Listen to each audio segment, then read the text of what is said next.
En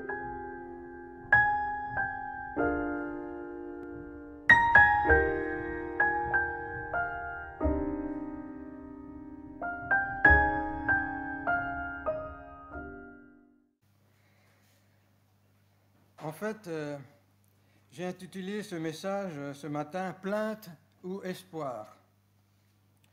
Et pour commencer ce message, je voudrais vous lire une citation d'un pasteur du sud de la France que j'ai appris à connaître lorsque j'étais là-bas à Entrepierre. Et voici donc cette citation.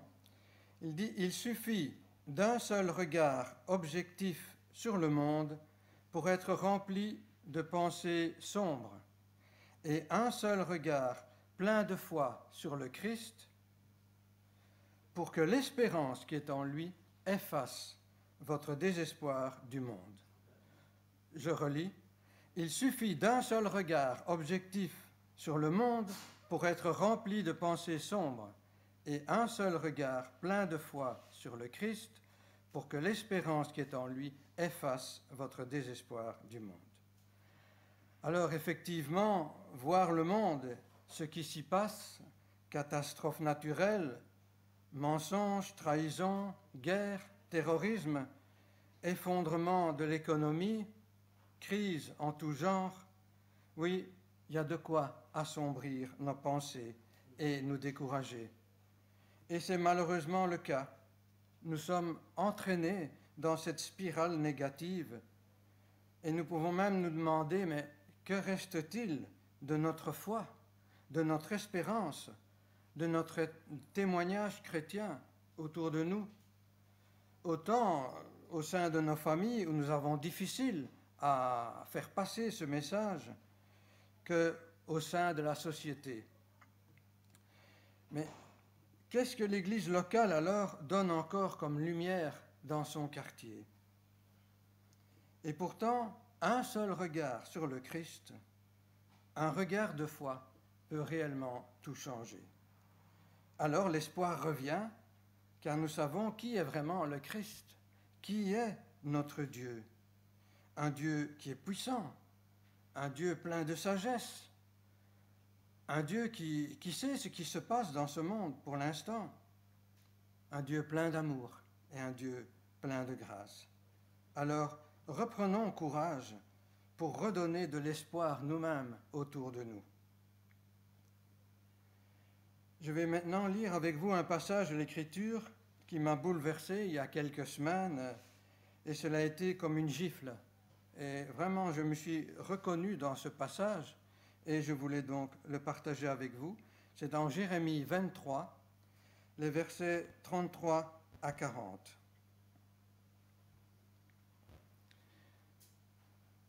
Si ce peuple, ou un prophète, ou un sacrificateur te demande quelle est la menace de l'Éternel, tu leur diras quelle est cette menace. Je vous rejetterai, dit l'Éternel. Et le prophète, le sacrificateur ou celui du peuple qui dira menace de l'Éternel, je le châtierai, lui et sa maison. Vous direz chacun à son prochain, chacun à son frère, qu'a répondu l'Éternel? Qu'a dit l'Éternel? Mais vous ne direz plus menace de l'Éternel, car la parole de chacun sera pour lui une menace. Vous tordez les paroles du Dieu vivant, de l'Éternel des armées, notre Dieu. Tu diras au prophète, que t'a répondu l'Éternel? Qu'a dit l'Éternel? Et si vous dites encore menace de l'Éternel, alors ainsi parle l'Éternel, parce que vous dites ce mot menace de l'Éternel, quoique j'ai envoyé vers vous pour vous dire, vous ne direz pas menace de l'Éternel. À cause de cela, voici, je vous oublierai et je vous rejetterai, vous et la ville que j'avais donnée à vous et à vos pères, je vous rejetterai loin de ma face. Je mettrai sur vous un opprobre éternel et une honte éternelle qui ne s'oublieront pas. Alors, Michel m'avait demandé quelle version je voulais. Je lui ai dit, peu importe, tu mets ce que tu veux. Mais en fait, la version ne me convient pas vraiment, je veux dire, parce que ici il est question de menace de l'Éternel, et en fait, dans la version où moi-même j'ai préparé le message, c'est assez différent. On parle plutôt d'un fardeau imposé. Alors, un fardeau imposé, c'est quand même assez différent. Quel fardeau le Seigneur nous impose-t-il? Moi, en tout cas, lorsque j'ai lu ce passage, en me disant, voilà, qu'est-ce que le Seigneur a encore dit? Qu'est-ce qu'il va encore nous imposer comme fardeau? Eh bien, je me suis senti vraiment repris, parce que j'ai toujours été quelqu'un qui se retrouve facilement dans la plainte. Voilà, et en se disant, oh là là, quelle catastrophe va encore nous arriver, ou pourquoi le Seigneur nous fait encore vivre cette souffrance, cette douleur, voilà, et c'est parfois bien difficile, et on a envie de refuser le chemin du Seigneur. Alors, parler du Seigneur, témoigner autour de nous, eh bien, c'est devenu comme un fardeau. Et malgré nos belles prières de louange au sein de notre Église, la parole est devenue un fardeau. Ce n'est plus une bonne nouvelle que nous avons envie de partager autour de nous. Mais pourquoi en est-il donc ainsi? Le texte nous dit aussi que nous ne pouvons pas falsifier la parole du Seigneur. Ce qu'il faut demander à un prophète, c'est « Que t'a-t-il répondu ?» ou « Qu'a dit le Seigneur ?» Donc, il est nécessaire avant tout d'être à l'écoute de cette parole, de ce que le Seigneur veut nous dire. Écoutons avant de nous plaindre. Ne parlons plus d'un fardeau imposé, parce que la parole de Dieu, au contraire, elle est libératrice. Elle change les cœurs, elle change les pensées secrètes, et elle nous apporte la liberté, là où, au contraire, le monde veut nous enfermer dans ses pensées, dans la religion, qui nous entraîne loin des pensées de Dieu, loin de sa volonté pour nos vies. Alors, je disais que j'ai souvent pensé à la vie chrétienne comme quelque chose d'imposé, parce que je ne voyais pas vraiment où était la liberté en Christ, parce que certains chemins que l'on prend, lorsque on s'adresse à Dieu, qu'on lui demande « Seigneur, quel est le chemin que tu veux me montrer ? Qu'est-ce que je dois faire ?»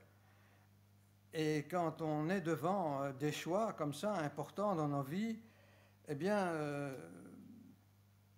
il faut poser le choix. On ne peut pas refuser. Mais des circonstances arrivent dans nos vies où on se dit, mais est-ce que j'ai vraiment fait le bon choix? Et même si c'était le choix de Dieu pour nous, malgré tout, il peut nous apporter des souffrances, des douleurs, et donc de ressentir cela comme un fardeau imposé. Jérémie lui-même, il a dû comprendre la leçon. Il a connu tellement de rejet de la part du peuple qu'il s'en est plaint aussi auprès du Seigneur. Et ça, on le lit en Jérémie 15, les versets 15 à 21, pour nous en rendre compte. Mais toi, Seigneur, tu sais bien tout ce qui me concerne. Pense à moi, interviens pour moi, venge-moi de mes persécuteurs, que je n'ai pas à pâtir de ta patience envers eux. Reconnais-le, c'est pour toi que je supporte les insultes. Dès qu'il m'arrivait une parole de toi, je la dévorais. Elle causait ma joie et me mettait le cœur en fête, car je te suis consacré, Seigneur, Dieu de l'univers. Je n'ai pas été m'amuser en m'asseyant parmi les rieurs, mais tu m'as forcé à rester à l'écart, rempli de ton indignation. Pourquoi ma souffrance est-elle sans fin? Pourquoi ma blessure est-elle inguérissable et refuse-t-elle de cicatriser? Vraiment, tu m'as trompé, comme un ruisseau irrégulier, et l'on n'est pas sûr de trouver de l'eau. Voici ce que déclare le Seigneur. Si tu reviens à moi, je te reprendrai à mon service. Si tu es prêt à exprimer non plus des propos sans valeur, mais ce qui mérite d'être dit. Tu seras mon porte-parole. C'est aux gens de Juda de s'aligner sur toi et non pas à toi de s'aligner sur eux.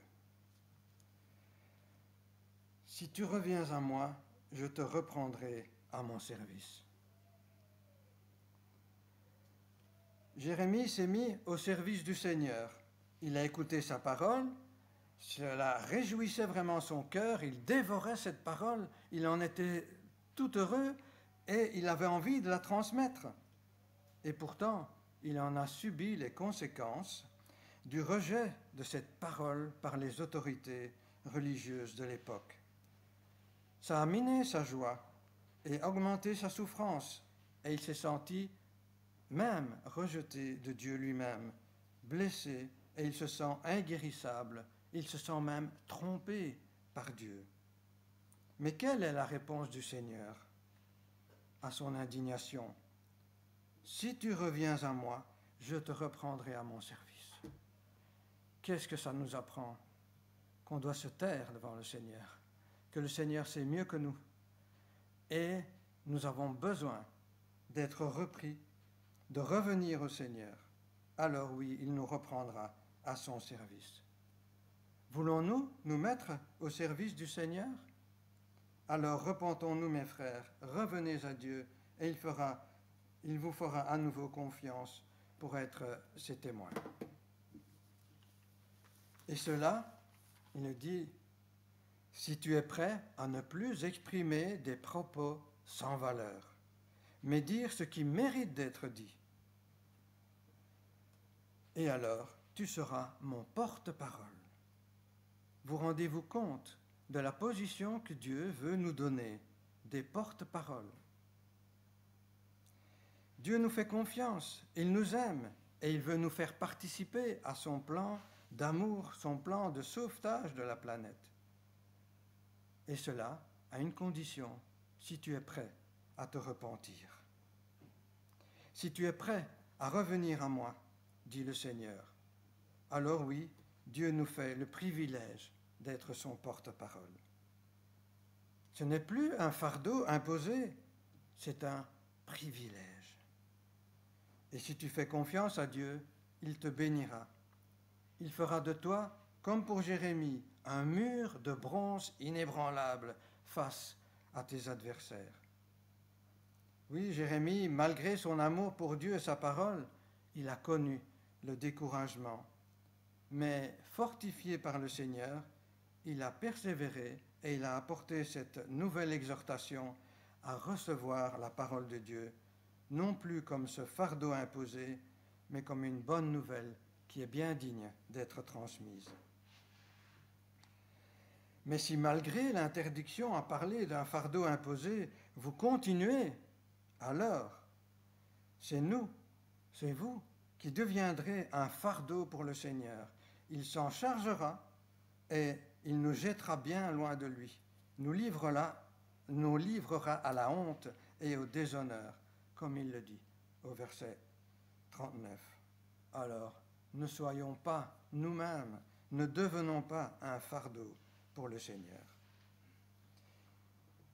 Il est bon de se rappeler ce que dit le Seigneur Jésus aussi à ses disciples en Jean 15, verset 16. Ce n'est pas vous qui m'avez choisi, c'est moi qui vous ai choisi. Je vous ai chargé d'aller, de porter des fruits et des fruits durables. Alors le Père vous donnera tout ce que vous lui demanderez en mon nom. C'est lui qui nous a choisis. Ainsi le Père nous donnera, en même temps que le choix qu'il a fait, toutes choses.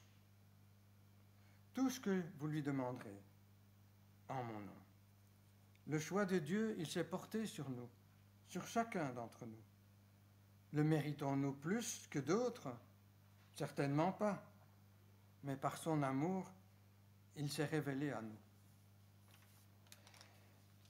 Et c'est une grâce, une merveilleuse grâce qu'il nous a faite.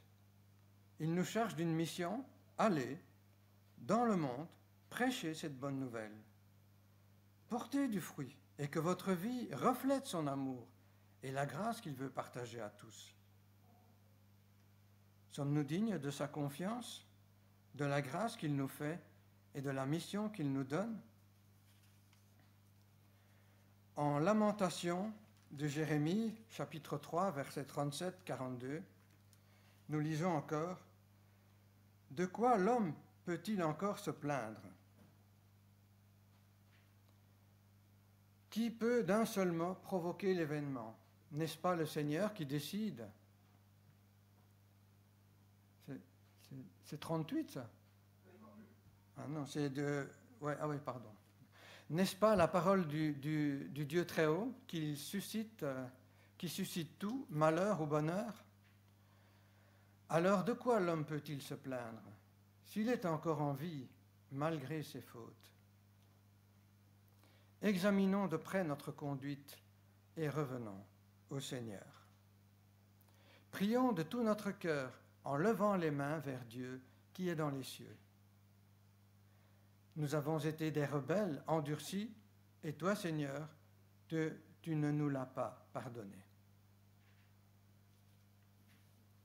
De quoi l'homme peut-il encore se plaindre s'il est encore en vie, malgré ses fautes? Oui, malgré nos fautes, nous sommes en vie. Malgré notre péché, Dieu continue à nous faire grâce. Alors, il nous est demandé d'examiner notre conduite et de revenir au Seigneur, de lever nos mains vers Dieu en priant de tout notre cœur. Et oui, c'est toujours le même message, toujours ces mêmes exhortations qui reviennent. Mais c'est à cause de notre infidélité au Seigneur, à cause de nos rébellions, que nous devons chaque fois revenir au même message, à la même conclusion. Repentez-vous, revenez au Seigneur, confessez-lui vos manquements, il vous ouvrira son cœur, car il ne se lasse pas de pardonner. Alors combattre le bon combat de la foi, ce n'est pas une chose aisée, surtout si nous demeurons dans la plainte. Et l'enseignement de Paul à cet égard est capable de changer la donne, de nous redonner de la force et de l'espoir. Nous allons lire en Romains 8 maintenant les versets 31 à 39. Que dirons-nous de plus? Si Dieu est pour nous, qui peut être contre nous? Il n'a pas épargné son propre Fils, mais il l'a livré pour nous tous. Comment ne nous donnerait-il pas tout avec son Fils? Qui accusera ceux que Dieu a choisis? Personne, car c'est Dieu qui les déclare non coupables. Qui peut alors les condamner? Personne, car Jésus-Christ est celui qui est mort. Bien plus, il est ressuscité, il est à la droite de Dieu et il prie en notre faveur. Qui peut nous séparer de l'amour de Christ? La détresse le peut-elle, ou bien l'angoisse, ou encore la persécution, la faim, les privations, le danger, la mort? Comme le déclare l'Écriture, à cause de toi, nous sommes exposés à la mort tout le long du jour. On nous traite comme des moutons qu'on mène à la boucherie. Mais en tout cela, nous remportons la plus complète victoire par celui qui nous a aimés. Si Dieu est pour nous, qui peut être contre nous?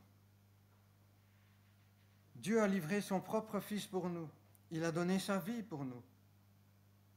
Ne nous donnera-t-il pas tout avec lui? Alors pourquoi craindre? Pourquoi avoir peur? Pourquoi nous plaindre? Même malgré les persécutions que l'on peut connaître. Jésus prie, il intercède pour nous auprès du Père dans le ciel. Qui peut vraiment nous séparer de l'amour de Christ? Même si on nous regarde et qu'on nous traite comme des brebis destinées à la boucherie, nous avons la victoire en Christ et rien ne peut nous séparer de son amour. Un autre texte pour fortifier encore nos cœurs, nos âmes, c'est en Colossiens 1, les versets 19 à 23. Car Dieu a décidé d'être pleinement présent en son Fils. Et par lui, il a voulu réconcilier l'univers entier avec lui. C'est par la mort de son Fils sur la croix qu'il a établi la paix pour tous, soit sur la terre, soit dans les cieux. Vous aussi, vous étiez autrefois loin de Dieu, vous étiez ses ennemis à cause de tout le mal que vous pensiez et commettiez. Mais maintenant, par la mort que son Fils a subie dans son corps humain, Dieu vous a réconciliés avec lui, afin de vous faire paraître devant lui saints, sans défaut et irréprochables. Cependant, il faut que vous demeuriez dans la foi, fermement établis sur de solides fondations, sans vous laisser écarter de l'espérance qui est la vôtre depuis que vous avez entendu la bonne nouvelle. Cette bonne nouvelle a été annoncée à l'humanité entière et c'est d'elle que moi, Paul, je suis devenu le serviteur.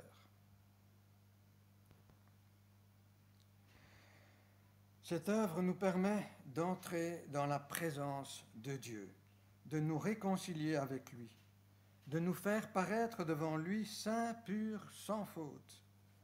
Mais il y a une exigence, c'est le verset 23. Demeurez dans la foi, demeurez ferme en gardant l'espérance. Et Paul va encore plus loin dans son exemple. Il faut que cet exemple nous inspire. Et c'est la suite encore, c'est les versets 24 à 27. Maintenant, je me réjouis des souffrances que j'éprouve pour vous, car en ma personne, je complète ainsi ce qui manque encore aux souffrances du Christ pour son corps, qui est l'Église. Je suis devenu serviteur de l'Église conformément à la mission que Dieu m'a confiée à votre égard. Il m'a chargé d'annoncer pleinement son message, c'est-à-dire le plan secret qu'il a tenu caché depuis toujours à toute l'humanité, mais qu'il a révélé maintenant aux croyants. Car Dieu a voulu leur faire connaître ce plan secret, si riche et si magnifique, élaboré en faveur de tous les peuples. Et voici ce secret, le Christ est en vous, et il vous donne l'assurance que vous aurez part à la gloire de Dieu.